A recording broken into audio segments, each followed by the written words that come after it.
E em termos matemáticos, unidade significa apenas uma unidade de qualquer coisa. E o estranho está em que nós somos muitas unidades, porque somos pessoas diferentes. Mas o milagre e o trabalho e o processo de Deus é transformar muitas unidades, não num conjunto de unidades, mas fundi-las numa só unidade. E para isso, há coisas que Deus fez, há coisas que Deus faz e há coisas que nós fazemos. Certo?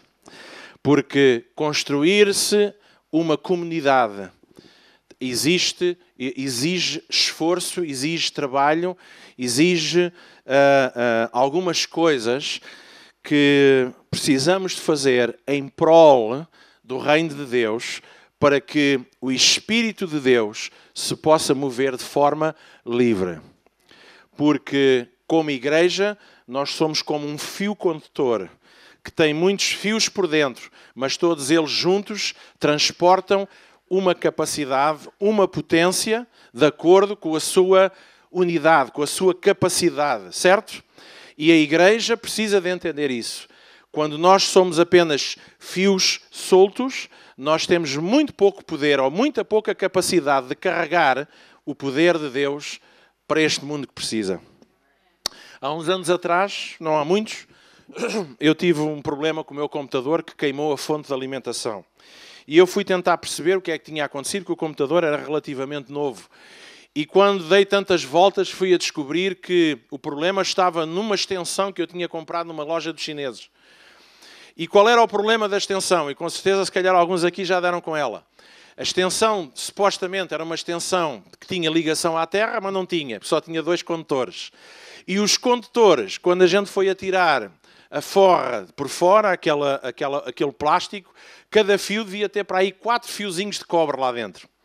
E por isso, aquele fio não tinha a capacidade para gerir os 220 volts. O que é que causou? Causou problemas e estragou o objetivo final, que era fazer funcionar aquele equipamento. E sabem, a igreja funciona exatamente na mesma perspectiva. Quando nós somos apenas fios soltos, nós temos apenas uma capacidade mínima para fazer fluir o poder de Deus. Mas quando a igreja se começa a juntar e começa a trabalhar a sua unidade e começa a trabalhar a comunidade, e a comunidade é como uma só unidade. E isso é um trabalho que Deus fez na cruz, um trabalho que Jesus fez orando: Senhor, eu oro para que eles sejam um, como nós somos um. Eu dei-lhes a tua glória para que eles consigam ser um, para que eles consigam. Nós temos a capacidade de Deus para fazê-lo, mas implica alguma coisa que também passa pela nossa vontade e pelo nosso querer. Porque quanto mais um nós formos, mais grosso se torna o fio e mais power Deus pode fazer através das nossas vidas. Alguém percebe aquilo que eu estou a dizer? Hã? Alguém está a entender? É um exemplo prático, mas bem perceptível. Quando nós contratamos um eletricista, ele, quando vem e faz o esquema, ele pergunta o que é que vai ser usado aqui, qual é a potência que vai ser precisa aqui. E de acordo com a potência que vai ser necessária, é colocado fio com a dimensão e com a robustez capaz para quê? Para transportar essa carga. E com a igreja é exatamente a mesma coisa. Não se trata daquilo que eu quero, daquilo que eu preciso. Trata-se do propósito de Deus para a face desta terra, que passa por cada um de nós ao sermos agregados ao corpo de Cristo, porque Deus agrega à sua casa aqueles que se haviam de salvar e nós fazemos parte daqueles que se agregaram à casa de Deus, ao reino de Deus, à igreja, como que para aumentar o quadro elétrico de Deus nesta terra. E nós fazemos parte do quadro elétrico de Deus para a cidade da Figueira da Foz. E nós precisamos de aumentar a nossa amperagem. A nossa capacidade de transportar poder de Deus. Sabe como é que isso acontece? Se todos nós orarmos. Sim. Mas aquilo que eventualmente a oração pode produzir na nossa vida é empurrar-nos para junto do outro. que é que nós fizemos hoje de manhã a orar? Porque chegamos à conclusão, e muitas vezes isso acontece, quando nós nos sentimos impotentes para lidar com determinadas circunstâncias, certo? O que é que nós fazemos? Vamos pedir ajuda em oração aos outros. Sabe porquê? Que é para reforçar a amperagem. Que é para reforçar a capacidade para Deus se mover. E cada vez que Deus diz, quando vocês concordam, quando vocês 2 ou 3 se juntam em meu nome, quando vocês oram a mesma coisa, quando vocês têm um só coração, uma só voz, movem-se como fossem uma só pessoa, sabe o que é que isso acontece? Deus vê a capacidade de amperagem aumentar. E Deus liberta descargas elétricas que transformam não só o uso desse quadro, dessa instalação elétrica, mas aqueles que vão usufruir. E sabem que sem instalação elétrica capaz e sem power, sabe que a luz não brilha. Quando a Bíblia diz que nós somos a luz do mundo, está-se a referir também a este facto. Nós seremos cada vez mais luz do mundo, quanto maior for a nossa capacidade de transportar poder. Amém?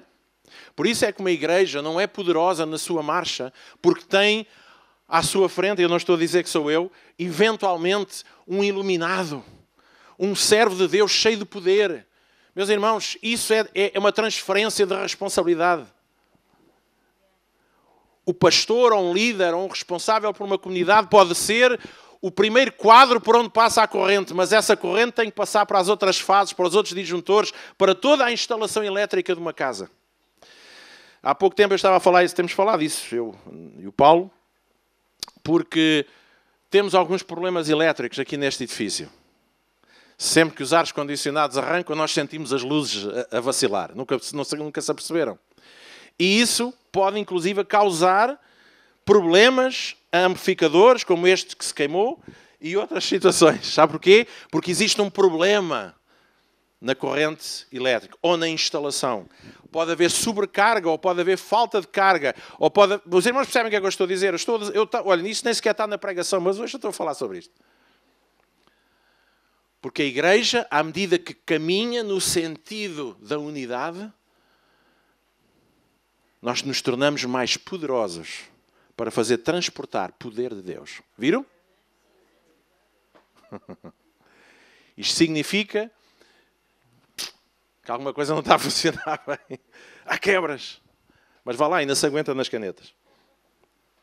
E a única forma, e a melhor forma, este é para mim sempre o tema privilegiado, de nós mantermos a nossa unidade. Eu não sei se já está aqui o PowerPoint no sítio. Não? Então põe lá. Pelo menos a primeira imagem. Já está? Isto não vai explodir, não. Estou a ver aqui uma luzinha a apagar. É assim. Bem.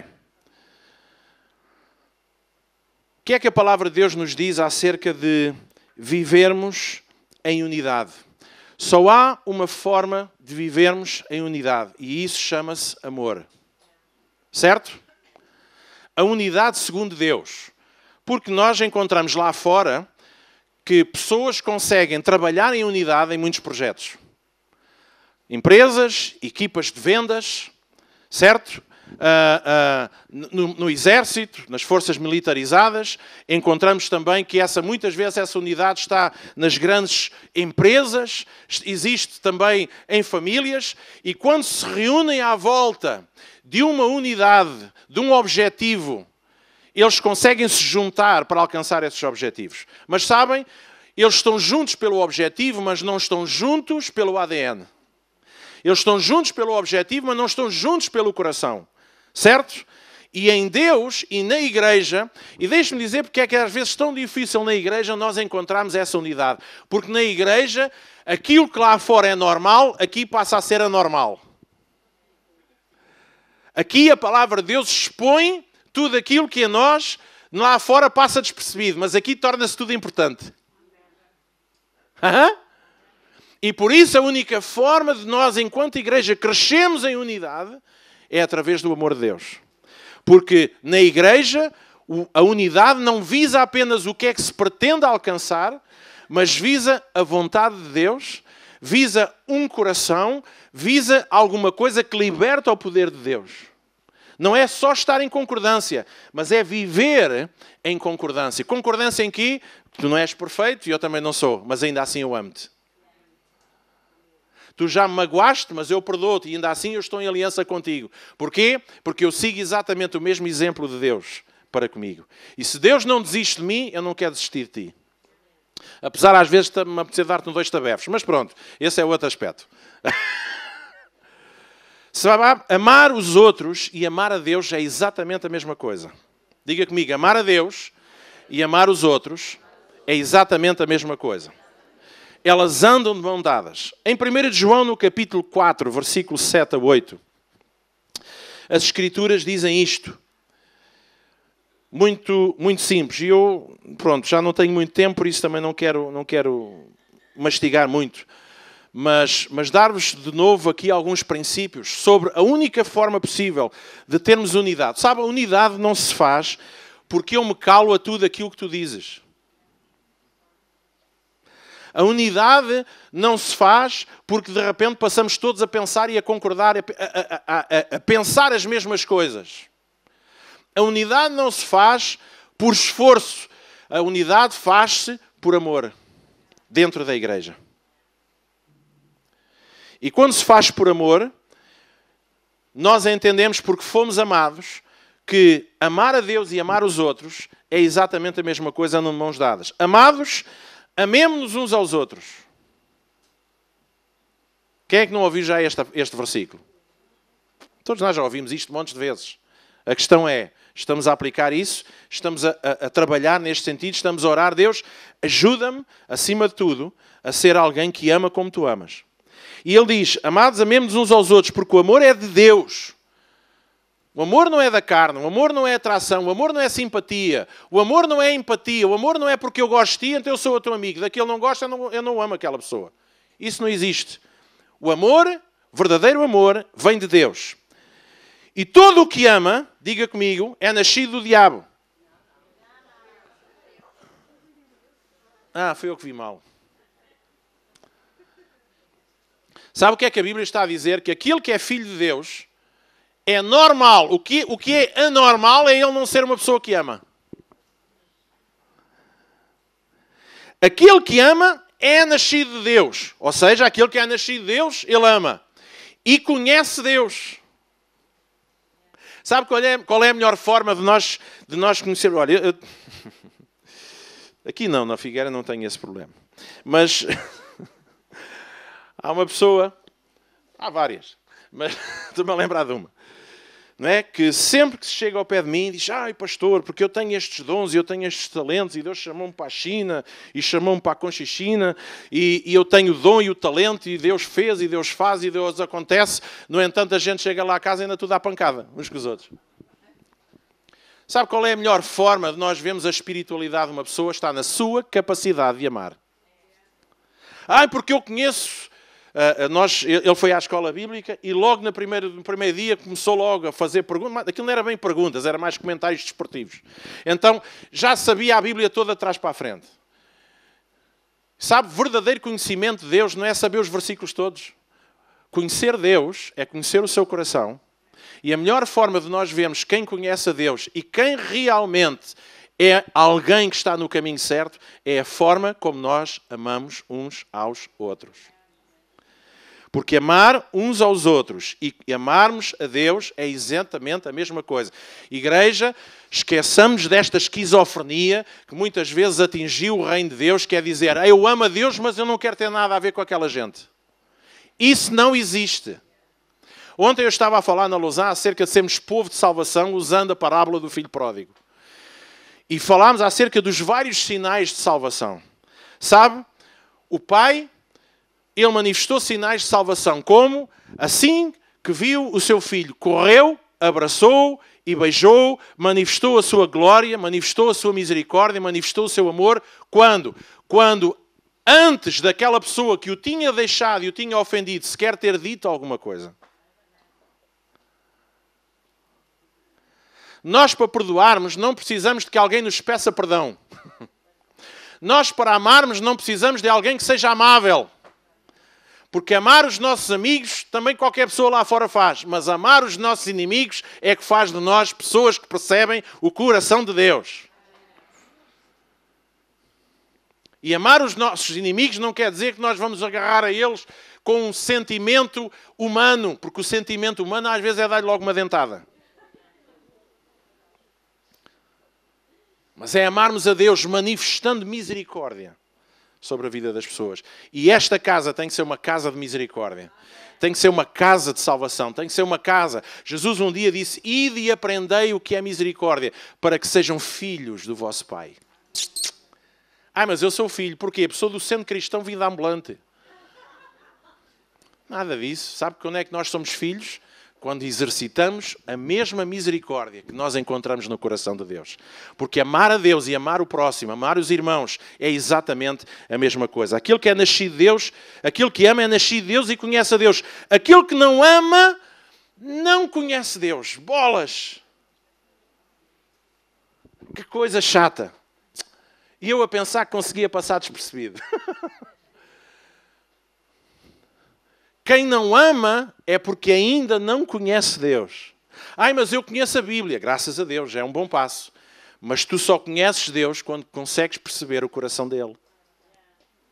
Alguém percebe o que é que eu estou a dizer? Aquele que não ama não conhece a Deus porque Deus é pancada.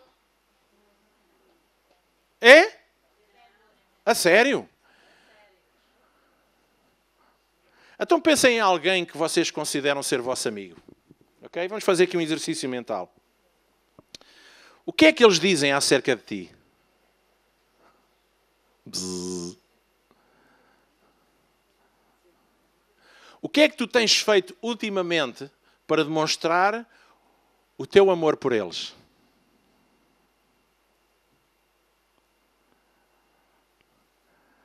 Agora pensa em alguém que te é difícil de amar.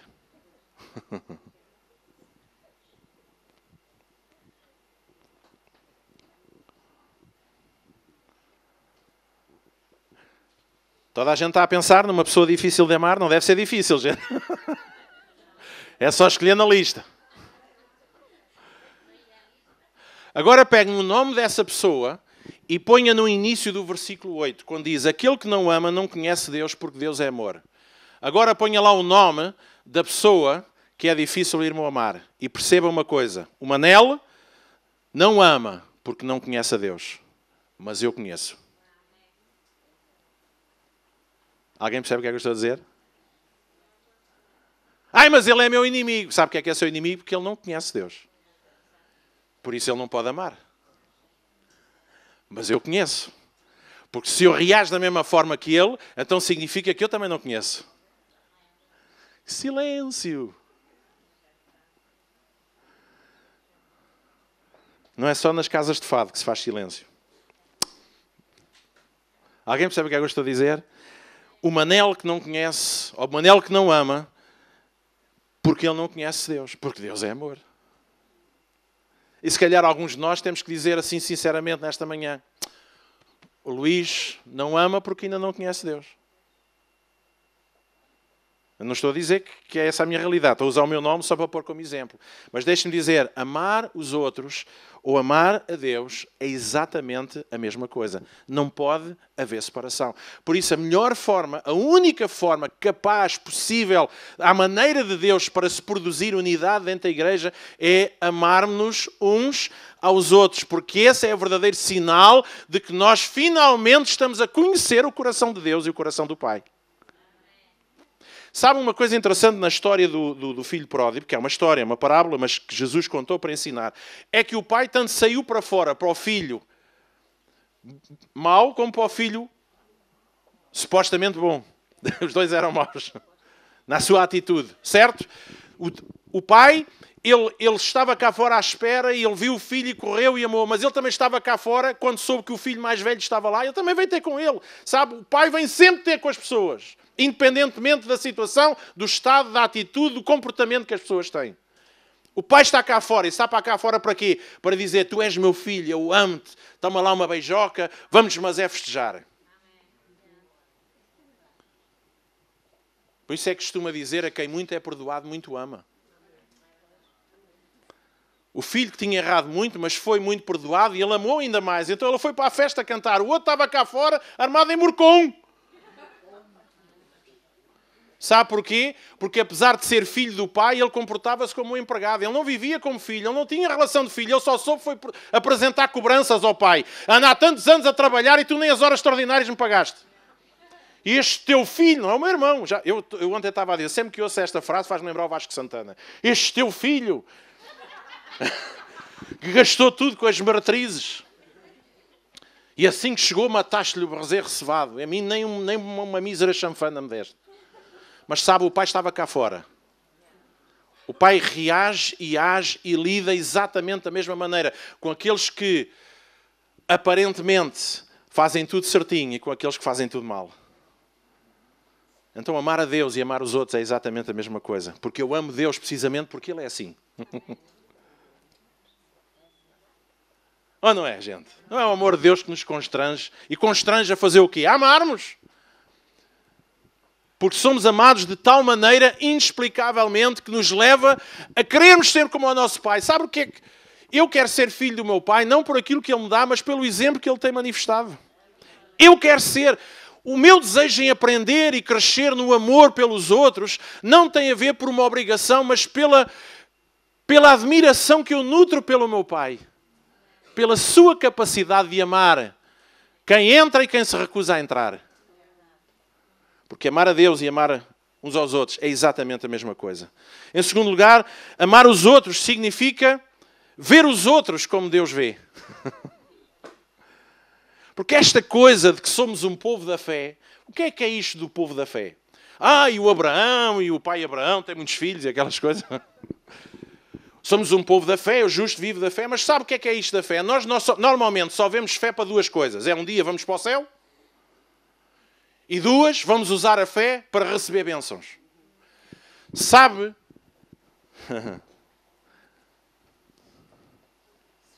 Vou-lhe dizer esta agora vai torcê-lo todo. Sabe que ninguém da igreja... Eu raramente ouço alguém dizer, eu uso a minha fé para olhar para a vida do outro e querer o melhor na vida do outro. Alguém percebe o que é que eu estou a dizer? Ninguém aplica fé nos relacionamentos.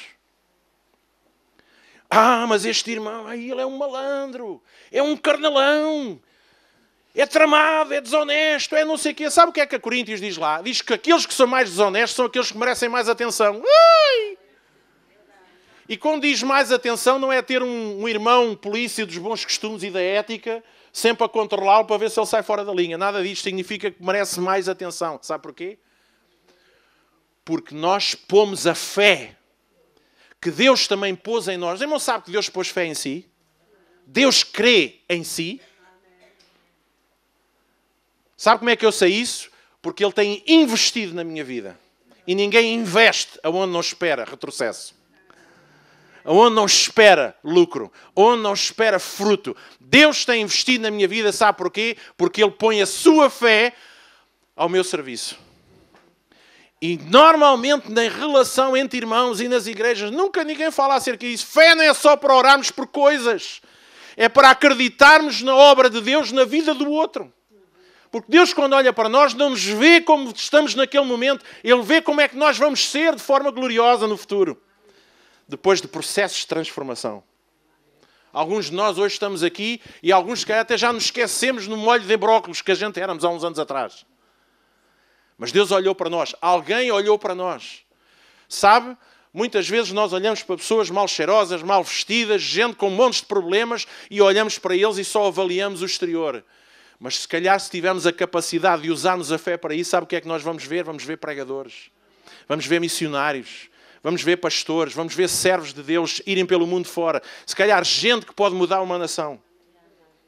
Porque alguém ousou pegar na sua fé e em vez de usar apenas para um melhor emprego, para um melhor carro ou para uma situação material ou de saúde que precisa, ele pega na sua fé e ele deposita na transformação da vida de um irmão. Porque amar é vermos as pessoas como Deus vê e não como nós vemos com os nossos olhos naturais. E isto tem a ver também com os nossos casamentos, com os nossos relacionamentos, os nossos filhos. É pormos fé na capacidade de vermos a transformação Nós precisamos das lentes de Deus. Nós precisamos que Deus nos ajude a ver os outros como Deus vê. Gente, se vamos olhar uns para os outros segundo os olhos naturais, alguns de nós teremos muita dificuldade de estarmos na mesma sala uns com os outros. Estou a falar bem ou estou a falar mal? Mas levo o mesmo. Portanto, não vou... Não... Alguém percebe o que é que eu estou a dizer, gente? Hein? Eu não sou totó. Eu até me chamo Luís, não me chamo António. Mas... Percebe? Olha os Antónios. Não há problema. O outro também cantava, se devias aflito, chamou António, não é? Portanto, os Antónios têm... Eu não estou aqui a dizer que nós vamos ser cegos e vamos ser irresponsáveis e não vamos ser sábios. Eu relaciono-me com todos, eu amo a todos, mas eu sei como é que eu posso me relacionar com uma pessoa fruto da maturidade que a pessoa tem. Certo? Há uns anos atrás eu vi uma reportagem na televisão que eu e a minha mulher até nos rimos pelo ridículo. Promoveram um passeio no Rio Sado para se ver os golfinhos a um grupo de invisuais.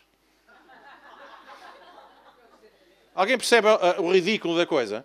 E alguém estava a entrevistar uma das pessoas que foi no cruzeiro e o invisual dizia: eu já sabia que ia ser assim. Pois claro que já sabia. Então pegam num grupo de gente que é cega e levam num barco para ver os golfinhos no Rio Sado. Isto só pode ser na mente de um português iluminado. Ou seja, alguém percebe o que é que eu estou a dizer? Se eu estou com uma pessoa que é cega, eu tenho que perceber que eu não posso fazer coisas, ou não posso, com a pessoa, porque a pessoa tem uma limitação, porque é cega. Alguém percebe o que é que eu estou a dizer? Se a pessoa tiver outra limitação, se eu estou a lidar com um crente, com algum descrente, ou seja quem que for, mas que tem, por exemplo, um problema com a mentira, eu tenho que lidar com a pessoa de acordo com o seu handicap. Alguém percebe o que é que eu estou a dizer? Com a sua limitação. Não é uma falta de amor, mas eu sei que eu tenho que ter controle na forma como me relaciono com ela, porque a pessoa tem a tendência, ainda não está transformada nessa área, e com facilidade aumenta.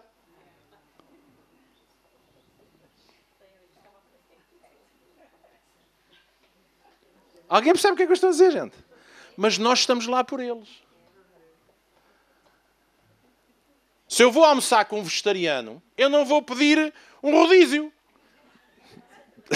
A não ser que seja de cenouras, de legumes e de brócolis. Traga-me uma espetada de brócolis.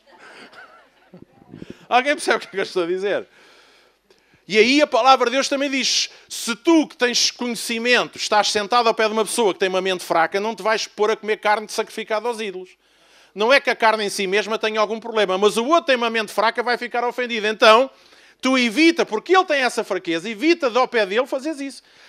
E aí isto é uma questão de sabedoria. Isto não tem nada a ver com gente, eu este amo, aquele não amo, porque não quero, porque não sou capaz. Não, nós amamos toda a gente, mas sabemos onde estamos e como podemos amar essa pessoa da melhor maneira. Correto? Eu tenho filhos em casa, e já não são pequeninos, já são todos maiores que eu, não é? Mas um tem 16, outra tem 22 anos. E ainda hoje eu evito ter determinadas conversas que eu posso falar apenas com a minha esposa, mas não falo à frente deles. Porquê? Porque eles ainda são uns jovenzinhos. Porque ainda não têm a capacidade para lidar com determinados problemas. Estou a dizer que não os amo? Não, precisamente porque os amo, eu evito falar de determinados assuntos à frente deles. Alguém percebe o que é que eu estou a dizer? E na igreja é a mesma coisa. O facto de não podermos nos relacionar com tudo aquilo que somos e pensamos de forma livre, da mesma forma com toda a gente, mas nós nos amamos. Não se trata de pôr alguém de lado. Nós amamos. Temos a sabedoria de saber em que patamar nós estamos com aquela pessoa e o que é que nós podemos partilhar. E isso também vai nos salvaguardar de muitas angústias e mágoas. Porque às vezes os maiores responsáveis não foi da outra pessoa que acabou por dizer depois coisas que não devia. Fomos nós que não soubemos perceber que aquela pessoa não tinha capacidade para ouvir determinadas coisas, porque não tem essa maturidade ainda. Então às vezes nós ficamos zangados com os outros, que Demas é assim um tabefe em si mesmo, assim um calduço. Diga assim: não devia ter feito. E ficamos todos danados com o outro. Isto é a mesma coisa que eu dar um facalhão para a mão do meu filho e ele aparecer todo cortado. E um filme de sangue já aqui. E eu posso, malandro, não sei o quê, então cortaste tudo, ou esgravataste o sofá todo com a faca. Quem foi a culpa? A culpa foi porque eu deixei uma faca à mão, eu dei-lhe a faca para a mão. Alguém percebe o que é que eu estou a dizer?